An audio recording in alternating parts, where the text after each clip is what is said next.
keeping the energy and knowledge up, our next speaker is an AWS community builder with a keen interest in cloud native technology. So, sir, he will be sharing insights on embracing chaos and unleashing resilience in Kubernetes through engineering practices. So let's give a warm welcome to Sir Romar Tablao.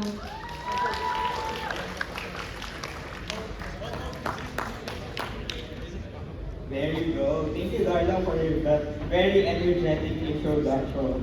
So hopefully masustain yung energy ni Darla. Ayan. So hello everyone. Hopefully hindi pa kayo gutom, no? Let me just check my speaker. Is it working? Alright. So basically, my topic for this session is all about embracing chaos. This is actually an echo session of, well, basically one of the sessions that I attended personally at AWS Summit ASEAN last May this year lang. No? And well, basically what we're just trying to do on this session is that I would just like to share with you what chaos engineering is, of course, as what is shown on our agenda. And then let's take a look on the reason why should we make use of it, how it works, as well as let's take a look into some of the tools that we can leverage on for us to be able to conduct these game days, or maybe applying these chaos engineering practices into our own organization. And then a very, very quick walkthrough as well and demo on how we can actually make use of several tooling or solutions for us to be able to, as I mentioned earlier to conduct these game days. So to start with, for us to just to have like a common understanding on what chaos engineering is, let me read to you the definition coming out directly from principlesofchaos.org. So let me read it to you guys. Chaos engineering is the discipline of experimenting on a system in order to build confidence in the system's capability to withstand turbulent conditions in production. So what we're trying to do here is to inject faults, to inject failures into our systems for us to be able to make sure or to test its resiliency. In AWS, we typically say, as much as possible, we try to architect with scalability, right, and high availability. Now the question is, how can we test that our system really is resilient, that our system is really highly scalable? Then the tooling that I'll be sharing with you later on will actually help us test and validate if it really is resilient and highly available, right?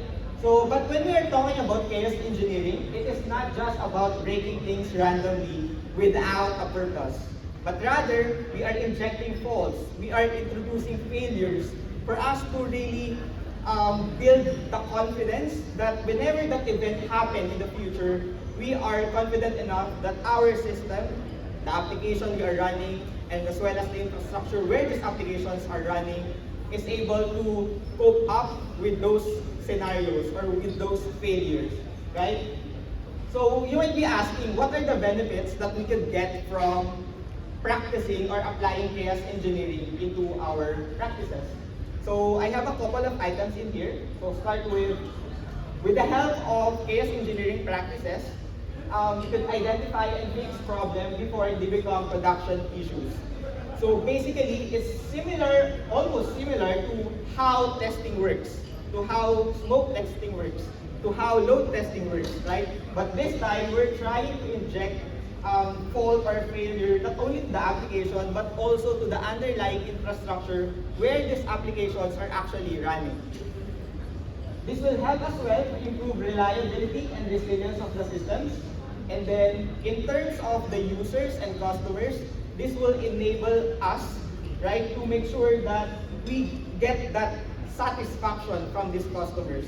Because at the end of the day, diba, it's really a matter of customer satisfaction in terms of the application or the services that we are actually managing or hosting within our environment. So now, there are phases in chaos engineering. So as you might see, it is actually in cycle, but maybe we could start with the steady state first.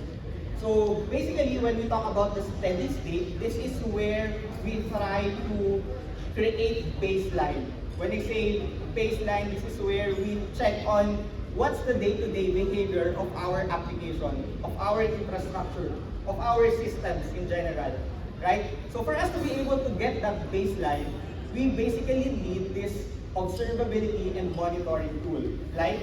For us to be able to get to have this 360 view of what's happening into our system, well, basically, we will be needing metrics, we will be needing logs, we will be needing traces as well, right? And in AWS, you can make use, or you can actually leverage on AWS CloudWatch for that.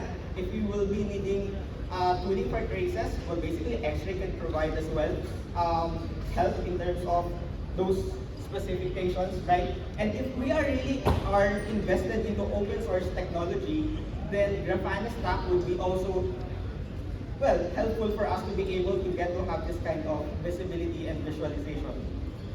Now, the next thing here, once we get that baseline, we move into hypothesis. So when we deal with hypothesis, these are basically assumptions that we've made whenever there are scenarios we are actually creating. Say for instance, I have here application restart. So when we're dealing with application restart inside a Kubernetes environment, typically this is actually a pod termination and then another pod will be spawned up kapalit yung na-terminate na pod, right? Now, what's my assumption in here? So if a Kubernetes pod gets deleted, a new one will be created and the application will start and come online within 1 minute. So what will happen if hindi 1 minute? What will happen if, let's say, 2 minutes siya bago nag-up and running? So basically, there might be something odd that needs to be checked and validated, or maybe the application itself is not really meant to be, or cannot boot up really within 1 minute. Then maybe we can change some sort of parameters in our assumptions. So for now, let's stick with this assumption. And then the next one is about network latency. Assuming that if network latency increases by 20%, there will be less than 1% increase in failed transaction. Well, basically, for financial application or services with, let's say, a million or billion of transactions, 1% is actually huge already. Now, basically, those things are the things that we need to check for us to be able to reduce the possibility of any downtime in the future if in case that event happened in the future. So once we craft that hypothesis, similar to how we do research, right? We create hypotheses, and for us to be able to validate those hypotheses, we try to run experiment. And then in this case, on the run experiment phase is basically where we apply chaos engineering platform or tools that I'm going to share with you in a while. So after we run the experiment, that is where we try to verify everything, right? Once we verify it, we will be also needing here monitoring and observability tools for us to validate what's the normal behavior before we run the experiment, what's the behavior during the experiment, and what's the behavior after the experiment. And from that, we can actually conclude if the system really is resilient, highly scalable, or not. So if not, then we check on what went well. And from that, we try to actually improve. And that's the reason why this setup is actually inside, right? Because once you apply the improvement, you do again the baselining, you do again hypothesis, and you run an experiment. It actually goes inside. Now, key considerations when we're trying to apply this within our organization. So first is we need to consider the observability tool that we have. Well, basically, if you are heavily invested into AWS, CloudWatch will be enough for you, right? If you are into open source, where Grafana and other tools will be available as well. Whenever we try to start it, or whenever we are just simply starting it in our environment or in our organization, maybe let's start with the lower environment, right? The concept of starting small, and then once we are good with that, we try to apply it in production. And then next consideration is blast radius and setting up of guardrails. Well, basically, if we're trying to implement this kind of experiments, we try to set up coverage. We try to set up guardrails as well for us to be able to not touch those items or those workloads that are very, very much critical. That's why we have to set up guardrails, right? Now, in terms of the tools landscape, there's a lot actually in there. So in AWS alone, there's a native service called AWS Fault Injection Simulator, and then it actually integrates with Litmus Chaos and Chaos Mesh. For other tooling, for open source, we have Chaos Mesh, Chaos Monkey, Chaos Toolkit, and Litmus Chaos. For now, we will be discussing about AWS FIS and Litmus Chaos, and then we're gonna have a quick run through as well on how we could actually run experiments. So as I mentioned earlier, this is a native AWS service. It can also be used to target RDS, EC2 instance, but for now, we will be targeting a Kubernetes cluster. The next one is Litmus Chaos. This is an open source chaos platform engineering tool that can actually enable you and your team to identify weaknesses and potential outages in infrastructure by using chaos tests in a controlled way or controlled manner. Now, let's have a quick, very, very quick demo. So we have two scenarios in here. One will be using Litmus Chaos and one using AWS FIS. So with Litmus Chaos, we'll try to increase the CPU and memory utilization right after we will be deleting the pod. Scenario 2, we will be introducing network latency and then we will be like terminating a node afterwards. So for the experiment 1, this is a pre-recorded video. I'll try to narrate it. Can we play this one out? Oops.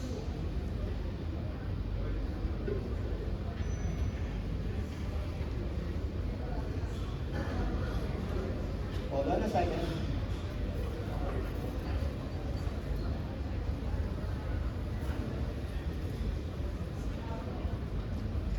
So basically for this first scenario, what we're trying to do is to make use of Litmus Chaos. And in here, once it's played, we should be able to see the UI of Litmus Chaos. Well, basically the UI of this tool is very, very much straightforward. But for now, we will be like checking on some of the few functionalities and components of it, such as creating experiment or creating groups of experiments, which we can actually call as scenarios.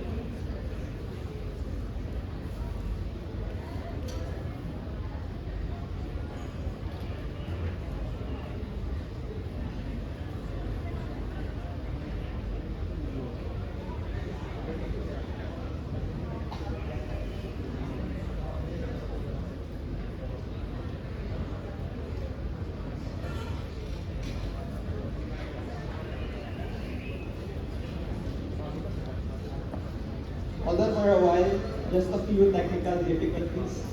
But yeah, maybe we can just proceed with the screenshot. Apologies for that one. But basically, what should we be seeing on the demo will be about creating a scenario, including a couple of experiments. Now, for us to just simply visualize it using a screenshot as an alternative, so we have actually here the Litmus Chaos UI in here. We have here the YALI visualization tool, and we have on top Grafana metrics or visualization, right? So whenever we trigger the experiment, what had happened here is that we trigger the increase in memory, and what had happened is that there's an increase in memory on the target application that we had. After that one, we trigger another experiment, which is about increase in the CPU. And that specific experiment triggers an increase or spike in the CPU utilization as shown in this graph, right? And then we cannot view in here what had happened during the pod restart, but basically there should be some sort of changes on the YALI visualization tool in here, wherein we'll be seeing some sort of color reddish or yellowish, wherein that means that the service is actually degraded, right? And then another experiment is using AWS FIS. And I think this won't play as well.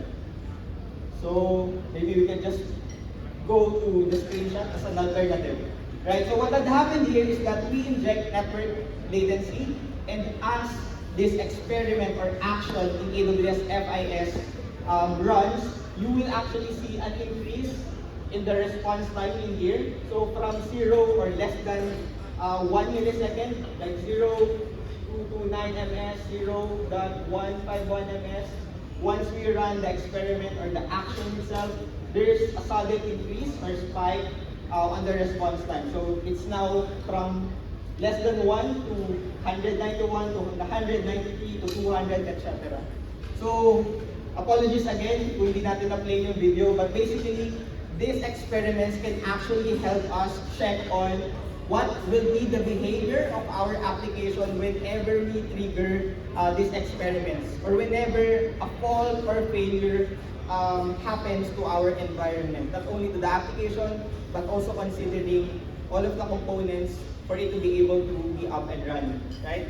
So, just my key takeaways, as my title suggests, we have to embrace chaos to uncover weaknesses and enhance resilience through engineering practices.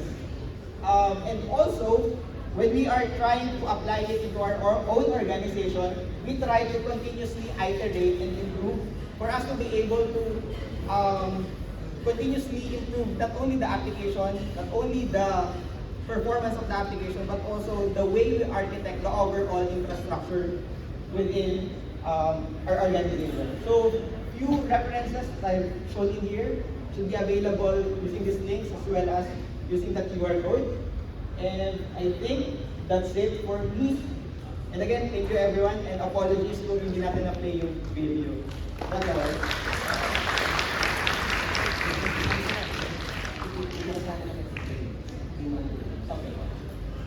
So, they will be giving me 3 more minutes to just to play the video. So let me go back to the slide. Thank you for that, Arvin.